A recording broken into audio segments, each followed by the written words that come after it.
Mesdames et messieurs, bonjour et bienvenue à cette autre émission des Rendez-vous policiers. Analyser le comportement d'hommes ou de femmes, eh bien, ça fait partie du quotidien des policiers, mais imaginez un instant si les enquêteurs, donc ceux qui conduisent les interrogatoires, connaissaient les secrets du langage non verbal. Eh bien, c'est ce que tentent de faire les synergologues, encore peu nombreux dans l'univers policier. Au service de police de la Ville de Montréal, ces spécialistes du langage non verbal suscitent de plus en plus d'intérêt.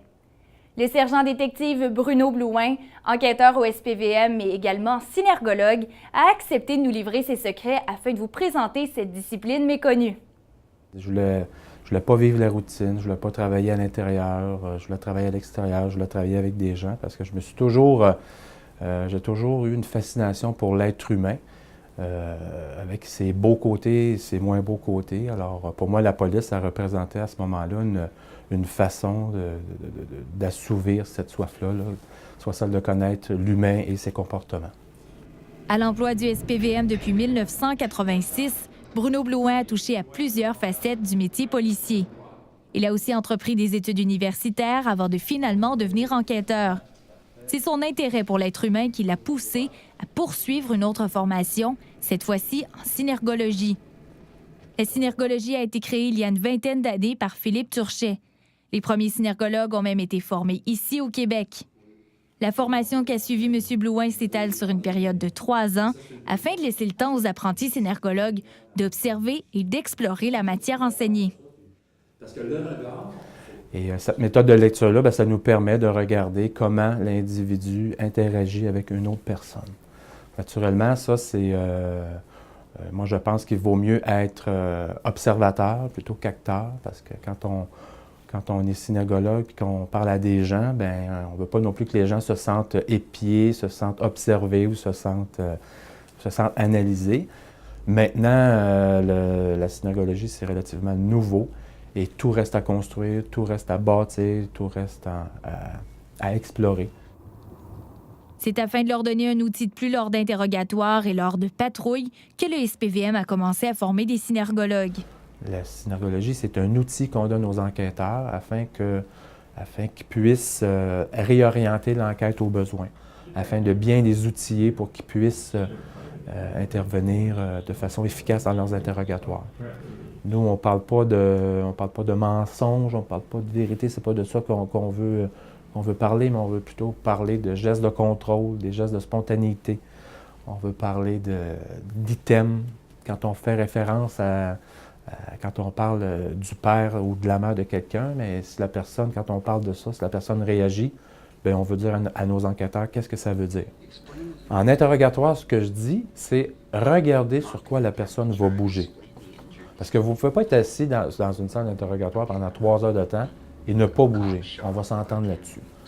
Mais on va aussi s'entendre sur le fait que quand je pose une question qui est un peu corsée, qui est un peu embarrassante, la personne va bouger et il y aura un geste. C'est justement afin de faire réagir la personne que les enquêteurs utilisent ce qu'on appelle des questions d'appât ou questions clés pour faire replonger la personne dans l'événement qu'elle a vécu. Les gestes trahissent la pensée et le corps réagit très souvent de façon inconsciente. Ce sont d'ailleurs certains gestes clés que l'enquêteur doit observer. Il y a des gestes qui sont conscients. Des gestes qui sont conscients, c'est la rue Saint-Hubert, c'est là-bas. Il y a des gestes qui sont mi-conscients. Un geste mi-conscient, c'est quand je parle, puis que je m'exprime, puis que je m'avance ou je recule. Puis il y a des gestes qui sont inconscients. Quand une pupille se rétracte ou se dilate, ça c'est inconscient. On n'a aucun contrôle. Il faut les interpréter. Et là, il faut que l'enquêteur soit en mesure, du moins, sans pour autant être synergologue, mais juste le fait qu'il soit sensibilisé. Moi, je dis à 15-20 gestes, c'est parfait, il y en a assez. Parce que c'est souvent les mêmes qui reviennent, hein? C'est pas... Ça ne veut toutefois pas dire que si une personne se croise les bras, fuit le regard et est inconfortable, qu'elle est nécessairement coupable. Autant que la personne qui est mal à l'aise dans un poste de police, elle va avoir l'air d'un menteur parce qu'elle va rentrer dans son siège, avoir les épaules qui vont monter, puis elle va fuir le regard. La plupart des gens vont dire, il y a un regard fuyant. Oui, il y a un regard fuyant, mais ça ne veut pas dire qu'il est menteur. Ça peut être de la timidité, ça peut être de l'inconfort. Bruno Blouin considère qu'il lui faut 5 ou 6 items avant de tirer ses conclusions et certains de ces items vous seront d'ailleurs démontrés un peu plus tard. Je ne dis pas que ça fonctionne à 100 %. Moi, je me donne une marge de manœuvre. Moi, je prétends que dans le quotidien, dans ce que je fais, de 70 à 75 % je suis en mesure de bien faire mon travail, là. Le non-verbal, c'est bon, mais ça prend vraiment un bon questionnement, ça prend vraiment une bonne préparation. Préparer un interrogatoire, ça ne prend pas 5 minutes.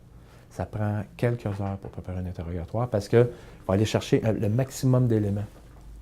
En synergologie, environ 2800 gestes sont répertoriés. Axe de tête, tension, position du corps sur une chaise, regard, ce ne sont que quelques-uns des éléments qui se doivent d'être analysés. Il n'y a rien de facile, il faut vraiment prendre en compte un paquet de choses, ne serait-ce que les yeux qui clignent. Hein? On cligne des yeux peut-être 26, 27, 28 000 fois par jour. Mais tu penses que la personne ne cligne plus des yeux, j'aurais beau exposer la plus belle, j'aurais beau dire la plus belle chose. Mais si la personne ne cligne plus des yeux depuis 15 secondes, la personne n'est plus avec moi, elle est ailleurs. Alors là, il faut que je la ramène. Hey, je sais c'est toi qui l'as fait. Dis-moi-les. En situation de stress, on ne contrôle plus sa soif. Alors, est-ce qu'un simple geste qui semble innocent, comme boire de l'eau, peut révéler au synergologue des éléments précieux lorsqu'il nous questionne? Eh bien, c'est ce qu'on va voir après la pause.